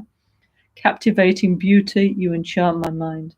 At the center of a celestial gathering of youthful magicians, compassionate goddess, come here now. And our Lama Ganshin, he had Om Saraswati Hrim Hrim Om Arapazana Om Saraswati Hrim Hrim Om Arapazadi. Yeah. Okay. So Rinpoche did that like this, our Rinpoche, and then he adds some more things. Yeah. Okay. Second, in Tibetan, this is some of the most. Excuse my attempt at singing, but in Tibetan, this is some of the most exquisitely beautiful poetry. Saraswati is the Guru Buddha of eloquence. Yeah. Okay. Peme shin la gyode ho uwe mi. Tontira pesena okachen, roge gagi nimpe yanchen, dadun dala nangi wan chuso. Those alluring honeybee eyes in that lotus face, that long dark blue hair shining with white light, there before me in a seductive dancing pose, grant me, Guru Buddha Saraswati, your power of speech. Om Saraswati Hrim Hrim Om Arapazanadi Om Saraswati Hrim Om Arapazanadi. And then Rose Gaginya Handeridame Migitawe Minyon Yitroma Mata Sewa Kyukidagi those beautiful, playful, doe-like eyes, I gaze inseparably upon you, seducer of my mind. Powerful goddess of speech with the mothers of compassion, make our speeches one.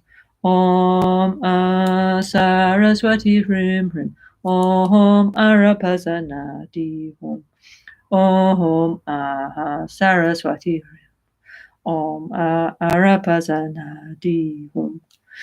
Okay. Okay then. Tonda gepe pehele la peze. Sayan yempe dakyazi ginon. Zayan gyatso jinta pakao. Yanchen lamokusuntu ladu. More beautiful than the glory of a full autumn moon. A voice eclipsing the sweetest melody of Brahma, a mind as hard to fathom as the vast ocean. I bow before the goddess Saraswati. Om Saraswati Hrim Hrim Om Arapazanadi Om Saraswati Hrim Om Arapazanadi. Okay, very, very, very beautiful prayer of Lama Tsongkhapa to his Yidam, no? To his friend, actually, Buddha Saraswati, yeah?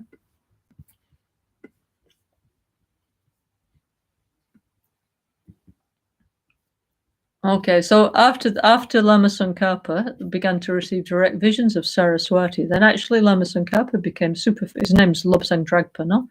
Good heart or good intelligence and famous, yeah? So then many, many monks and lay people start to go and meet him, yeah, because they wish to receive the blessing of Saraswati, yeah? Okay. So actually now, before I said he was 25, but actually he's still only 23 years old, yeah? Okay. So it's a young monk, 23 years old, but already it's becoming famous because of his connection with Buddha Saraswati, yeah? And also in this year, he received his full ordination vows as a monk, as a gelong, a bhikshu, a Buddhist monk, yeah? In the tradition of Kashmiri Pandita Sakya Sri Bhadra, okay? Very important for us. Actually, this is past life of our World Peace Protector, okay? Very important tradition of Vinaya ethics, yeah? Okay? I know I'm saying a lot of detail, but these things are important. And gradually, if you don't know what these things are, gradually think, oh yeah, that's really important, yeah? Okay?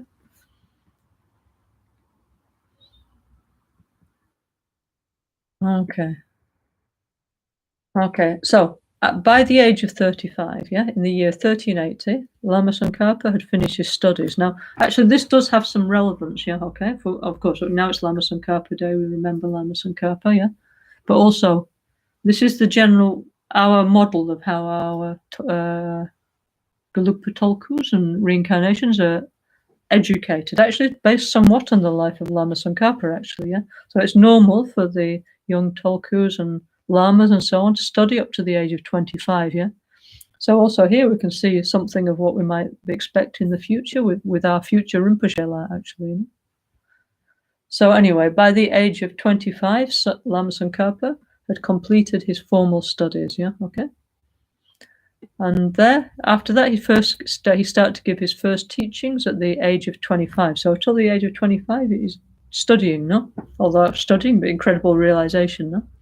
But then after the age of 25, when he completed his studies, he started to teach, okay? And also, actually, above is a picture of Lama Tsongkhapa, no, isn't it? We have many beautiful statues and tankas of Lama Tsongkhapa, many, many, many. Like, for example, we have, this is the Lama Tsongkhapa, like in the Buddha form, 16 years old, okay? Yeah. But also we have Lama Tsongkhapa with the 5 visions that I'll explain later. Also we have the long life Lama Tsongkhapa. So in our Albaniano Healing Meditation Center, we have a very large statue of Lama Tsongkhapa in the long life form, holding a long life vase, yeah? And also in Ganshin Labrang, we have a beautiful tanker of the 100 long life forms, 100 long life Lama Tsongkhapas, yeah, golden tanker. Yeah? So actually there's many, many forms of Lama Tsongkhapa. So I don't know, like we often look at them and I think, I wonder what Lama Tsongkhapa was really like, yeah? So actually there are historical reports of people who actually met him, yeah? So actually what they said was various lamas who wrote in their biographies, yeah? For example, one Nyingmapa Lama who met Tsongkhapa, he said that actually was tall, no? Yeah, why? Because it's from Amdo. So I don't know if any of you have ever been to Amdo, but a lot of the monks are like huge, you know? They all look like they could be like basketball players or something. So Lama Tsongkhapa was really tall, yeah? Okay. Also, the lamas, they had quite a big nose, actually. Lama Gachin always said he had a very small nose. No, he was always teasing us Western people about our nose, saying we had a big nose. But actually, Lama Tsongkhapa had a big nose, which probably means like a nose about our size, not any bigger than that, yeah? But from the Tibetan Mongolian point of view, it's a big nose, okay? Also, he was very tall, yeah, but very kind, very soft, yeah, very gentle person, yeah, but very charismatic, yeah, okay? And also, so anybody that asked him a question, he was very respectful and gave attention and kindness to everybody, like Rinpoche, no? And also, he was also always very kind to people, like, he would also respectful, he would always give people their, like we say, Dr. So-and-so. This is what Rinpoche used to do, no? He always, when people called him, Tibetan people, he used to say, hello, sir, you know, in Tibetan, yeah? Or hello, venerable one, and so on, yeah? Okay?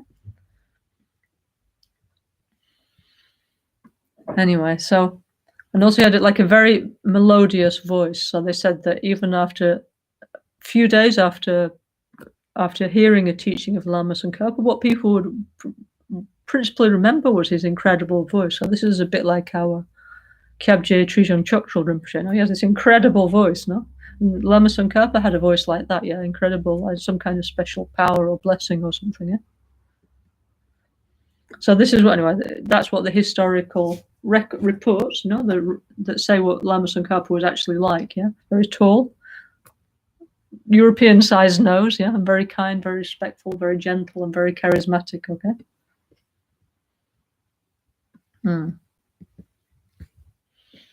Okay, so now he's finished his formal studies. So now what does he do? Yeah. So now in his late 20s, he goes to actually one famous place called Guntang Rinpoche. Our Lama Ganshin was always referring to Guntang Rinpoche, no? Not, yeah, one Lama from this monastery, yeah. And he was always making a lot of nice quotations from him, yeah. But in this monastery, they had a whole collection of the Kangyo and the Tengyo, yeah, which is the all the Buddhist teachings translated from Sanskrit and all the ones of the Tibetan masters and Mahasiddhas and stuff like that up to the 14th century, yeah, when they were put together, yeah. So you might think, oh yeah, well, everybody's got one of those. Well, in the Middle Ages they didn't, because they had to, printing was in its infancy, you know. I mean, actually printing was invented by the Chinese, yeah, not by Gutenberg in Europe, sorry. It was invented by the Chinese in the 6th century in order to print the Prajna Paramita, the perfection of wisdom sutras, yeah. So, okay, gradually this technology spread out, but into printing meant you had to carve it in wood backwards, yeah? Maybe some of you have seen that when you go to visit the Tibetan monasteries. So you get a piece of wood, you have to write everything backwards and then carve it. So a printing press is hundreds and thousands of these wooden blocks, and then they have to put ink on it and rub the paper. So it's a very laborious process, okay, printing a Kangyo, yeah? So in the Middle Ages, books were a lot more, let's say, rare and valuable than they are nowadays. So in this place, they had the entire collection of the Buddha's works, the Kangyo, and the commentaries of the Indian and Tibetan masters, the Tengyo, okay? The Tengyo, there's like the works of Nagarjuna, Chandrakirti, Atisha, all the famous masters up to the 14th century when the collection was put together, yeah? So Tsongkhapa went to this place and spent the next 4 years reading the whole thing, yeah? Like now he's finished his studies, so now he immerses himself in the Indian Buddhist tradition, actually, yeah, okay? This became like a very strong feature of Lama Tsongkhapa's teachings, like always in our Gelugpa tradition. Actually, Lama Tsongkhapa refers back mainly to the great Indian Mahayana masters like Nagarjuna, Asanga, Dharmakirti, Chandrakirti, Atisha, and so on, yeah? Rather than to the Tibetan masters of his time, yeah? So actually, what we do actually is called Indo-Tibetan Buddhism, because obviously it's from India, right? And Lama Tsongkhapa in some ways was like very modern, yeah? He had like a very, what we would say these days, apart from other qualities, we say he had like a kind of university type approach to the Buddhist teaching. So he was he went back to the primary sources, okay, the original teachings, yeah? And he, just like a modern researcher would do if they were studying something, like doing a PhD or something, yeah? So he was very, very, very, very, very interested to understand the thought of all the Indian Buddhist masters. So he spent 4 years reading the Kangyo and the Tengyo, okay? The whole thing, yeah?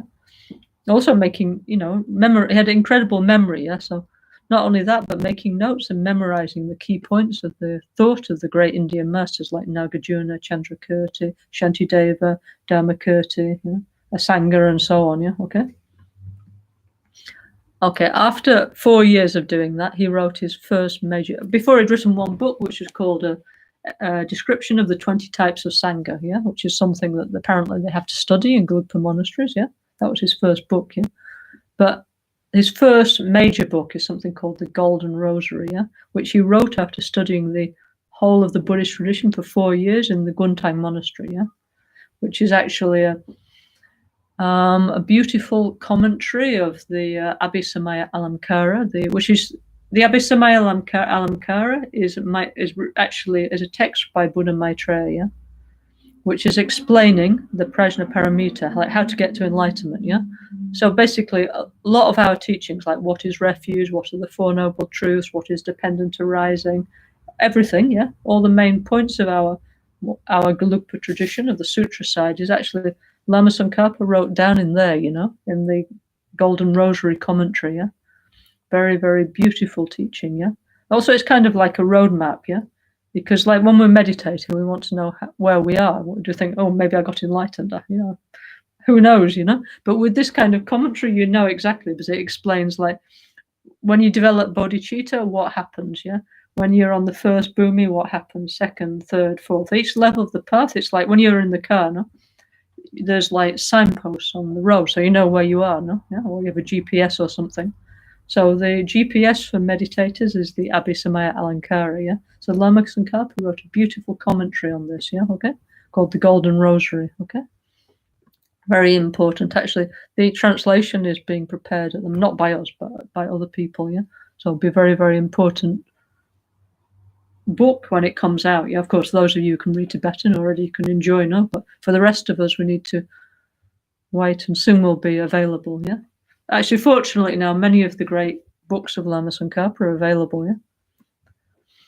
Anyway, so during these 4 years when he was reading like the 200 volumes, actually these we have in Albaniano actually.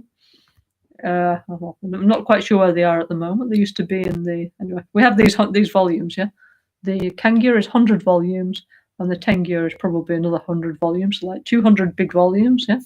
After reading and integrating the meaning of those 200 volumes of the complete thought of the Buddha and the great realized masters that came afterwards, yeah.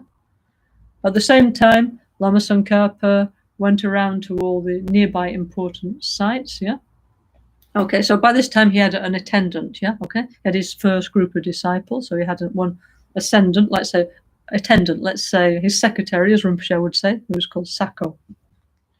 So Lobsang Drakpa, together with his attendant, Sako, his secretary, they went to Lhasa, yeah? And what they did, they went to the Jokang temple, where many of us have been with Rinpoche Lab. Beautiful, no? Jokang, yeah? Most important temple of Tibet, yeah? Jokang means the house of the Jo, the Venerable Lord, yeah? And the statue is a super important statue of Buddha Shakyamuni, yeah? That was brought from India, yeah? The King Songtsen Detsen, he had 2 wives, yeah? The king of that time in the 8th century. One from India, one from Nepal, yeah? And as their dowries, each one brought in a very important Buddha statue, yeah? So one is the Jo-Oje, the Lord of the Jo temple, and the other is the Ramoshe Lord. So 2 incredible, powerful statues, ancient statues of Buddha Shakyamuni, okay? Anyway, so in the Jokang, yeah, Lobsang Drakpa, he spent his time doing the Nyune practice, yeah, which is the fasting retreat of Guru Buddha Avalokiteshvara, yeah, okay? I mean, we've done that a few times, actually, in Albaniano, yeah, okay? Anyway, so while they were doing this, Nyune practices, like in front, there's a very special statue. It's called a self-arisen, a Ranjung statue of Avalokiteshvara. What that means is it appeared by itself, not made by somebody. And you might think that's impossible, but actually, incredibly enough, it is possible. Like, for example, nowadays in Paping in Kathmandu, there is a self-arising statue of Ganesh and Saraswati, which is manifesting on the wall of a cave, yeah? And you might think, oh, somebody's carving it, but actually it's not. They actually sort of grow out of rocks in response to people's kind of, how do you say, pure minds, yeah? I suppose it's a bit like the Madonna phenomena of the Catholic Church when they have Madonnas that weep and things, yeah? But anyway, this really happens in Tibetan Buddhism, okay? So anyway, there was there still is a self-arisen statue of Buddha Chenrezig, yeah? And so Lama Tsongkhapa, together with his attendant, they were doing many of this Nyune, which is fasting and doing prostrations to Buddha Chenrezig, yeah? And during that time, both of them had like very special dreams, yeah? So Sako, his attendant, he dreamt that 2 white conchs were in the sky, yeah? And they fell into his lap, and then they joined together into one conch, yeah? Okay? So then he picked it up and blew it, yeah? So also, like in our NgalSo tradition, we have, many connections with the conchs, no? Like Lama Ganshin, no? We have the symbol of the flying Vajra and the flying conch, yeah, of our teachings, the NgalSo teachings. Also, of course, Tomo Geshe Rinpoche, yeah? His monastery, the Dunkar is the white conch monastery, which very big connection with our tradition, yeah, okay? He's one of our important gurus, yeah? Anyway, so the attendant dreamt these 2 conchs fell from the sky, merged into one. He picked it up and blew it, which is a symbol of the Dharma spreading in all directions, okay? Okay, so what did Lobsang Drakpa dream? So he dreamt he climbed up a mountain, yeah? And at the top was a beautiful blue flower on a stem, yeah, okay? So he picked it up, yeah? And he thought, maybe this is from Buddha Tara, yeah? But then there was a voice in his dream and said, no, this is to show how long you will live for. This is a symbol of your life, yeah, okay? Anyway, so Tsongkhapa and his attendant, they both had special dreams as a result of doing the Nyune practice of Avalokiteshvara, yeah? So, okay, so why we do all these practices is to get in touch with the Guru Buddhas, to change things in our minds, yeah? And so, actually, one thing of Tsongkhapa, yeah, apart from, according to his secret biography, he was Bodhisattva, he was this, he was, a disciple of Manjusri in the time of Shakyamuni and so on. But actually, he was also showing us how to practice, So that's why it's very nice for us to listen to his life story, because then we can get many inspirations for our own practice, In many of the other traditions of Vajrayana Buddhism, of Tibetan Buddhism, they teach from the point of view only of realization, like the highest point of view, of which they have many incredible names, But Lama Tsongkhapa, he showed like from A to Z how to go through the stages of practice, even if maybe actually didn't need to, but out of his kindness, he showed us every single thing that we need to do in order to grow. So he showed from the bottom up all the practices that we need to do in order to grow, in order to evolve, And which is like what Rinpoche, our Genshin Rinpoche, was showing us. Rinpoche was doing exactly the same thing, Like our Lama Genshin, for sure, he didn't need to do all the things that he did. He didn't need to do self-healing like a million times, no? But he did this in order to show us that it was important. He didn't need to do a million times the combined practice and so on, But anyway, he did. Why? Because it shows us that this is what we need to do. It's very clear, no? Okay, so anyway. After this, actually, Tsongkhapa, he says he took a promise to practice the yoga of not visiting towns, so he would stay in a quiet place and meditate, so he decided to enter into, like, say, the path of a yogi, so more or less, I think we're more or less coming to the amount of time that we have today. I think I will continue with this next time. Why? Because it's super important, Actually, we are a Gelugpa center. Our tradition is called NgalSo Nyinggu, NgalSo means relax and regeneration. It's our Lama Genshin tradition, which is not just from Lama Genshin. It's going back to the early Tibetan masters like Triple Lotsawa, Maitri Yogi, back to the Indian masters, back to the Buddha, Ganden Nyinggu is the ear-whispered lineage of Ganden. Ganden is the monastery of Tsongkhapa, of Lama Tsongkhapa. So we need to understand, like, what it is, no?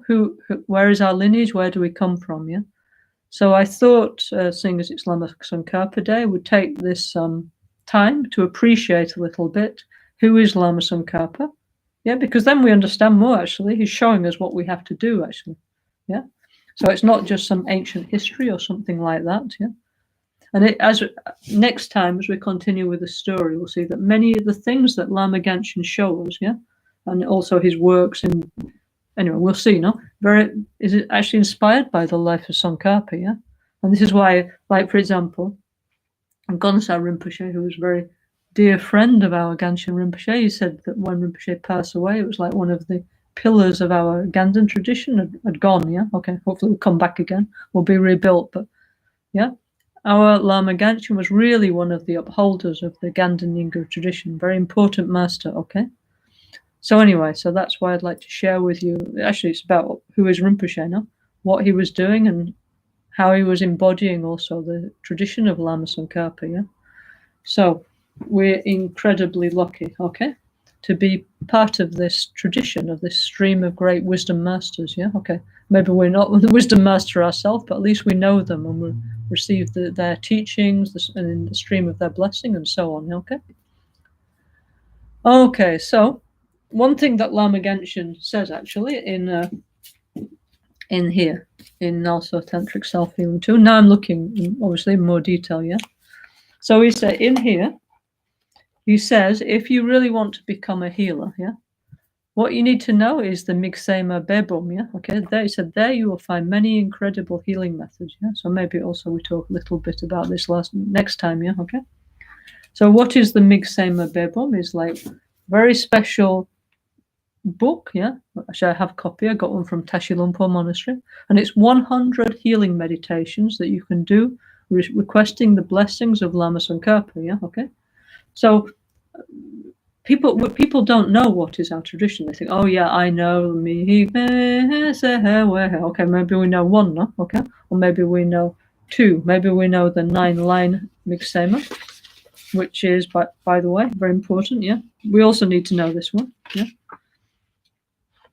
which is Nudro kojun topan doji cha mime sewe te te ten rezi drime kempe wampo jampa yandu po malyu jamze sewe da kachin kepe sugyen lo zandra kyasu kundu lama sangela gosun gope gone sowade ranshi michin drowa jingilo chutan tumonudru seldu so.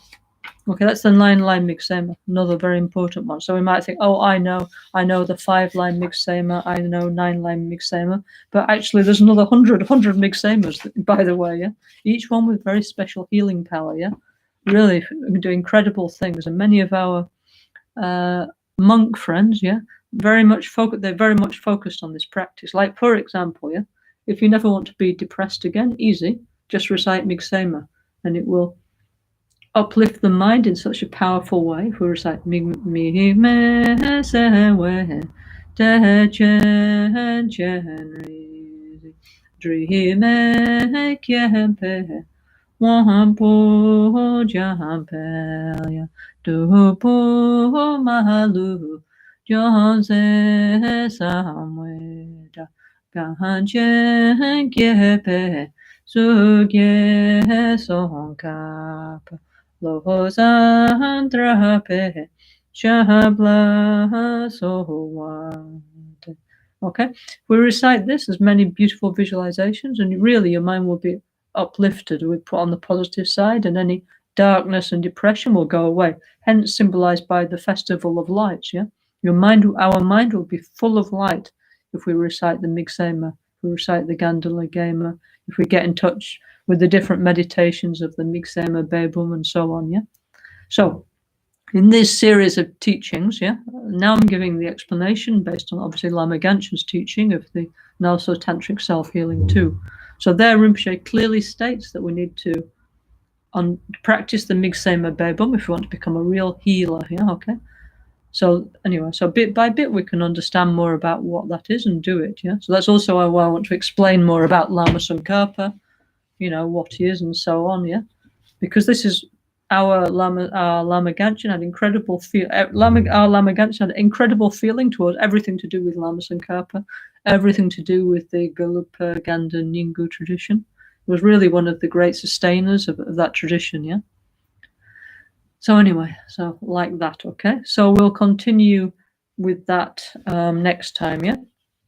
Okay, so for this evening, to conclude, what we're going to do is the concluding meditations of the Gandan Lagema, the 100 deities of the Tushita Pure Land, which is the short Guru Yoga of Lama Tsongkhapa. Actually, even this, there's so much to say. There's really beautiful commentary, beautiful, many details, many beautiful things. But right now, we don't have time to go into it in detail, but maybe one day we can. Why not, yeah? Okay. But anyway, now what we're going to do is the concluding prayer, okay, of that, okay?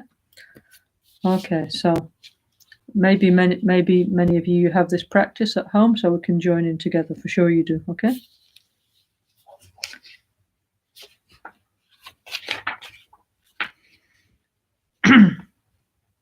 Okay, so 1 second.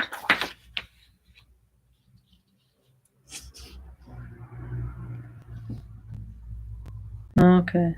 Tusan gompe shara pelduso, chesun tompe lodro geduso, chudan tomunu drusa duso, nyumo kera tabu jingilo, dechen lenke yeshe chaduso, nosin trope drima seduso, sengi tesondrawa seduso, nyuju keran tabu jingilo. Okay.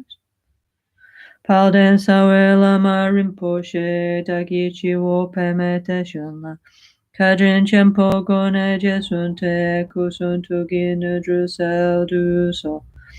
O glorious and precious root guru. So it's Lama Tsongkhapa together with Rinpoche. Like one Rinpoche as Lama Tsongkhapa or Lama Tsongkhapa as Rinpoche. Like one mind, yeah.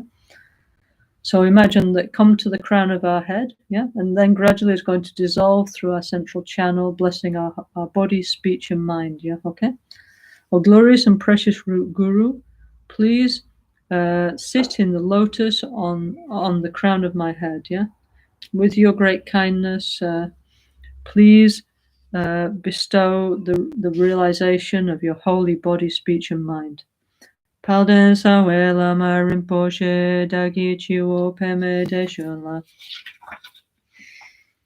Kedrin chempo gone jesunte chudan tomona drusel du so. Our glorious and precious root guru, please sit on the lotus of my crown. Through your great kindness, please bestow mundane and transcendental supreme. Please bestow upon us the supreme and mundane attainments or siddhi. Yeah? Palden sawe lama rinpoche dagi ninka peme deshonla kajin chempo gone jesunte janchun yimpo badu tempashu. O glorious and precious root guru, please sit on the lotus of my heart, yeah? With your great kindness, please remain with us, mix with our mind until we achieve the essence of enlightenment, yeah? So now we imagine that Lama Tsongkhapa, together with Rinpoche, like one nature, one mind, dissolves through the crown of our head and mixes with our subtle mind at our heart, blessing it, yeah?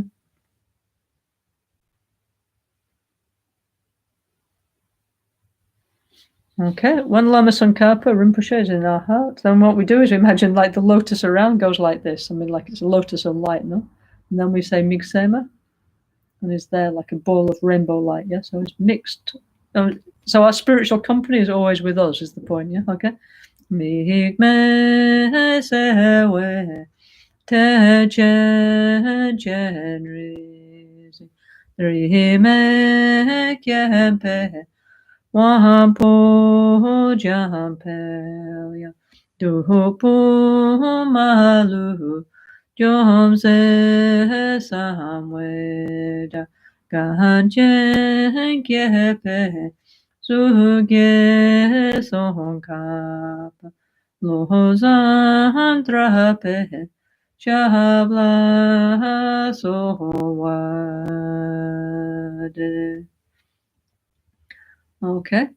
Okay, now we will do our, okay, of course there's some more prayers, there's always some more prayers, but we will do the rest of our NgalSo dedication prayers, okay? Because Lama Ganshin always say, we try to make it easy, no? So the beginning prayer, always we know, the end prayer, always we know. So at least something we all know off by heart, yeah? So we touch our hand to our heart, yeah? And think about all those who are sick, who are suffering, who need prayer, who need dedication, who need positive energy, yeah? Who need their mind uplifting and so on, yeah? And then we do together. Om Bhishwa Shanti Hum. Om Bhishwa Shanti Hum. Om Bhishwa Shanti Hum. Om Bhishwa Shanti Hum. Om Bhishwa Shanti Hum. By the power of the truth, peace and bliss forever. By the power of the truth, peace and bliss forever. By the power of the truth, peace and bliss forever. Lama Kuncho Son La Kyab Suchi, Rani La Sel Donil Sonecho, Dona Choson Yecho Dadamto, Yecho Hokundu Jishindro. Dona Disonam Pageweso, Jine Sapane Hinyududa, No Pupanso Shambhala Gene, Lame Langirim Patashi. Ni modele sendele, ni me koya handele shin, ni senta hatu dele pel, concha hosungi jingi, concha hosungi nadras, concha hosungi tashisho. Okay, and just to conclude, we will recite the prayer based on the 10th chapter of Shantideva's Bodhisattva Charya Avatara, which Lama Gangchen recited very, very often, in the past years, for all those who are sick, who are suffering, who are weak, and so on, okay? Maybe you have this prayer with you. I'm sure most of you do, okay? Okay, this prayer, I'll say it in English, and please feel free to say it in your own language, okay?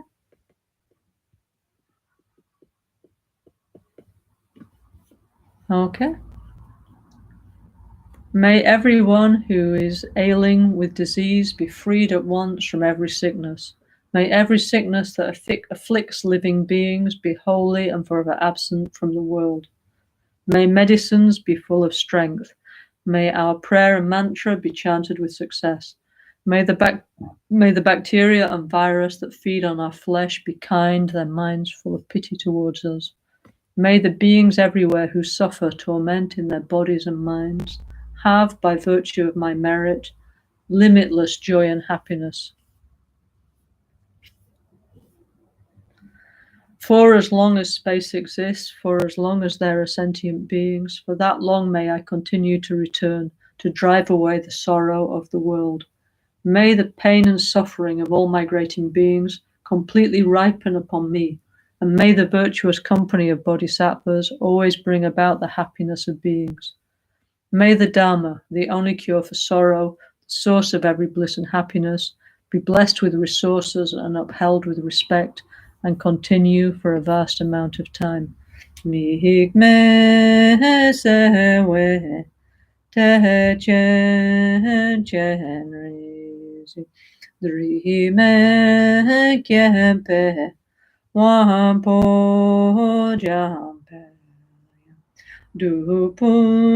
Malu Jomse Samweda Ganchen Gepe Suge Sonka Lozandrape Shabla Sohawade. Okay, thank you all very much for listening. So next time we will look at the last 40 years of Lama Tsongkhapa's life and his incredible deeds, and also how it relates to Lama Gangchen and what we do, actually, what he showed us, And then the time after that, we will go back to the Self-Healing 2, and we'll continue with the vase breathing meditation of NgalSo Tantric Self-Healing 2. Okay, thank you all very much for listening. Hope you have a good week. See you all next Tuesday, 7 o'clock in the evening, Central European time. Thank you very much, okay?